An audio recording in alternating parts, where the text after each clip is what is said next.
Notre expérience quotidienne nous dépeint un monde composé d'objets solides, se déplaçant dans 3 dimensions d'espace et une de temps. Cette compréhension intuitive, cependant, s'effondre lorsque nous explorons le domaine microscopique, où les lois de la mécanique quantique régissent le comportement des particules et des forces. Pendant des décennies, les physiciens se sont efforcés de concilier la mécanique quantique avec la théorie de la relativité générale d'Einstein, qui décrit la gravité comme la courbure de l'espace-temps. Cette quête d'une théorie unifiée du tout nous a conduits à l'idée intrigante que notre univers pourrait abriter des dimensions cachées au-delà de notre perception, un concept au cœur de la théorie des cordes. Imaginez un monde où les constituants fondamentaux de la matière ne sont pas des particules ponctuelles, mais de minuscules cordes vibrantes. Ces cordes, bien plus petites que tout ce qui est visible même avec les microscopes les plus puissants, sont les entités fondamentales de la théorie des cordes. Tout comme les cordes d'un violon peuvent vibrer à différentes fréquences pour produire différentes notes de musique, les vibrations de ces cordes fondamentales donnent naissance aux diverses particules et forces que nous observons dans l'univers. Ce concept élégant a le potentiel de révolutionner notre compréhension du cosmos et de résoudre le conflit de longue date entre la mécanique quantique et la relativité générale. Cependant, la théorie des cordes n'est pas sans défi. L'un des plus importants est l'exigence de dimensions spatiales supplémentaires au-delà des 3 familières. Ces dimensions supplémentaires, enroulées et cachées à notre vue, jouent un rôle crucial dans la détermination des propriétés des cordes et de leurs vibrations. Pour visualiser cela, imaginez un tuyau d'arrosage vu de loin. Il apparaît comme un objet unidimensionnel, une ligne. Cependant, une inspection plus approfondie révèle une deuxième dimension, la circonférence du tuyau, enroulée et cachée de loin. De même, la théorie des cordes suggère que notre univers pourrait avoir des dimensions spatiales supplémentaires compactifiées à des échelles si petites qu'elles restent cachées à nos capacités expérimentales actuelles. Le concept de dimension supplémentaire, bien que vertigineux, n'est pas entièrement nouveau. Au début du XXe siècle, Theodore Kaluza et Oscar Klein ont proposé l'existence d'une dimension spatiale supplémentaire pour unifier la gravité et l'électromagnétisme. Bien que leur tentative ait finalement échoué, elle a ouvert la voie à l'exploration de l'idée d'espace de dimension supérieure en physique. La théorie des cordes, avec son exigence de dimensions supplémentaires, relance cette quête et offre un aperçu fascinant de la structure cachée de notre univers. Au cœur de la théorie des cordes se trouve une idée simple mais profonde. Les constituants fondamentaux de la matière ne sont pas des particules ponctuelles, mais de minuscules objets unidimensionnels appelés cordes. Ces cordes, incroyablement petites, vibrent à différentes fréquences, tout comme les cordes d'un instrument de musique.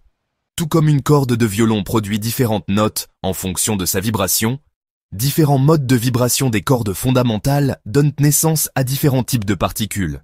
Ce concept élégant fournit un cadre unifié pour comprendre la diversité des particules et des forces que nous observons dans la nature.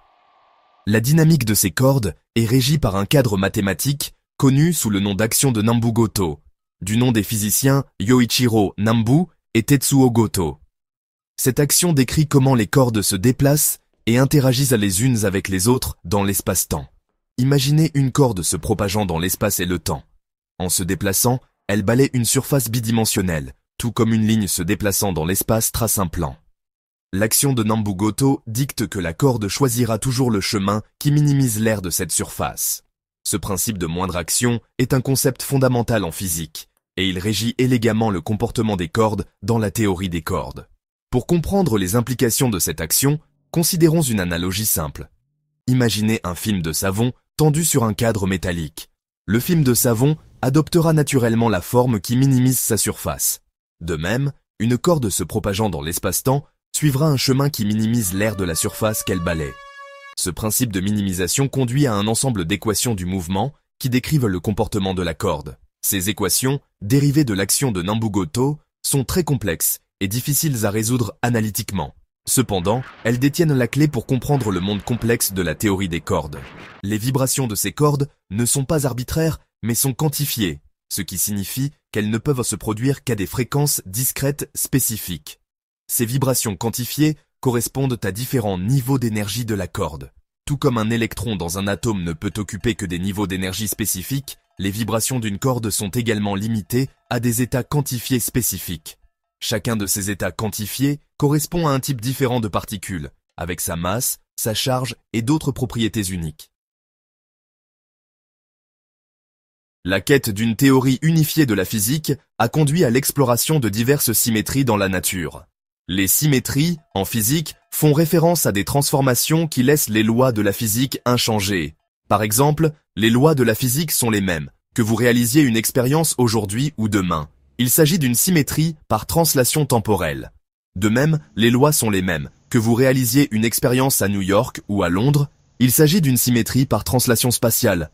La supersymétrie, un concept fascinant en physique théorique, propose un nouveau type de symétrie qui relie deux classes fondamentales de particules, les bosons et les fermions.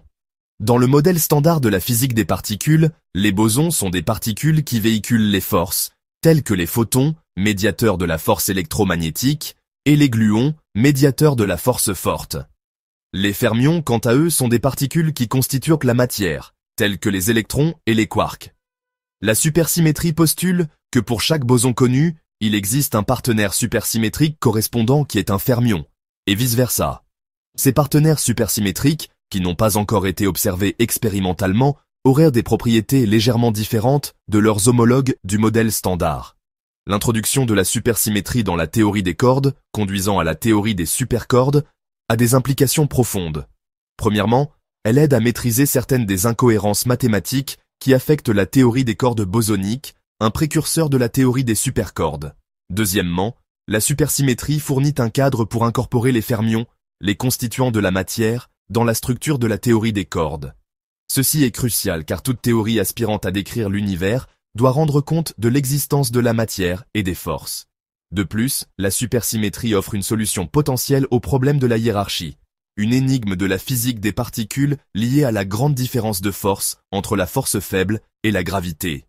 L'existence de particules supersymétriques pourrait aider à expliquer cette différence en annulant certaines contributions à la masse du boson de Higgs, qui joue un rôle crucial dans la détermination des masses des autres particules. Bien que la vérification expérimentale de la supersymétrie reste insaisissable, son attrait théorique et son potentiel à résoudre certains des mystères de la physique en font un domaine de recherche actif. Section 4. Dévoiler les dimensions cachées, le royaume des variétés de Calabi-Yau. La théorie des cordes, avec son élégance et son potentiel d'unification, s'accompagne d'une exigence plutôt particulière. L'existence de dimensions spatiales supplémentaires au-delà des trois familières que nous expérimentons dans notre vie quotidienne.